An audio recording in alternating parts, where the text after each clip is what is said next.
তোমরা ভাবছো তো এত সুন্দর জলের রং, এত রকমের খাবার দাবার, এই ভিউ, এটা কোথায়? এটা আর কোথাও না, এটা একটা এমন জায়গা যেটা এখন ভিসা ফ্রি। হ্যালো এভরিওয়ান, আমি কথা চলে এসেছি তোমাদের সাথে আমার পেজ কথার কথাতে। আজ আমি তোমাদের সাথে শেয়ার করব ফিলিপিন্স ব্লগ পার্ট 3 নিয়ে। এখন আমরা আছি এল নিডোতে।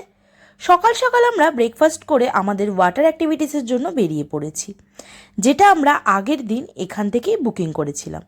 সেটা তোমরা চাইলে ইন্ডিয়া থেকে করলে কিন্তু ক্লুক থেকে করবে, আর যদি তোমরা ফিলিপিন্স এসে করো সেক্ষেত্রে প্রচুর এজেন্সি আছে, তাদের কাছ থেকে বার্গেনিং করেই তোমরা বুক করতে পারো অ্যাক্টিভিটিসগুলো।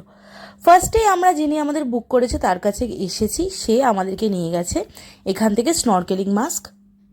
এখানে এটা একটা অপছন্দের জিনিস, স্নরকেলিং মাস্ক বারবার রেন্ট নিতে হচ্ছে, ফ্রিতে নয়, যেটা থাইল্যান্ডে দেয়।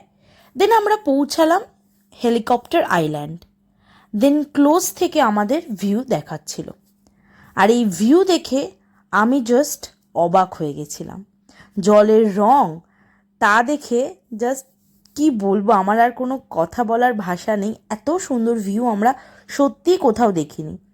থাইল্যান্ডে যেই রনেস ব্যাপারটা নেই, বাট ফিলিপিন্সে কিন্তু পুরো রনেস ব্যাপারটা আছে।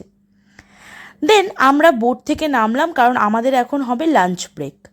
লাঞ্চ ব্রেকে যাওয়ার আগে দেখলাম এখানে সিয়ারচিন নিয়ে এই ছেলেটা ভীষণ ব্যস্ত, ও নাকি সিয়ারচিন খাবে। তো যাই হোক, ওকে আমরা অ্যাভয়েড করে আমরা এগিয়ে গেলাম আমাদের লাঞ্চের দিকে। ছিল প্রচুর আইটেম, বাট আমরা খেয়েছিলাম চাউমিন অ্যান্ড ওয়াটারমেলন। অর্ক অনেক কিছুই টেস্ট করেছিল, আমি খেতে পাচ্ছিলাম না কারণ আমার খুব একটা ভালো লাগেনি, কেমন একটা স্মেল লাগছিল। তারপর দেখলাম ওই সিয়ারচিনটাকে ছেলেটা ধরে নিয়ে এসেছে। দেন আমরা পৌঁছে ভিউ পয়েন্ট, যার নাম ছিল সিক্রেট লাগুন। লাগুনটা অনেক বড় ছিল, বাট ঢুকতে গিয়ে আমাদের হয়েছিল সমস্যা।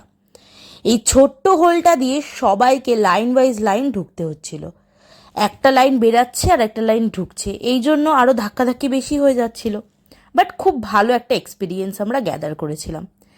দেন ফেরার পথে দেখলাম ওয়েদার হয়ে গেছিলো এরকম।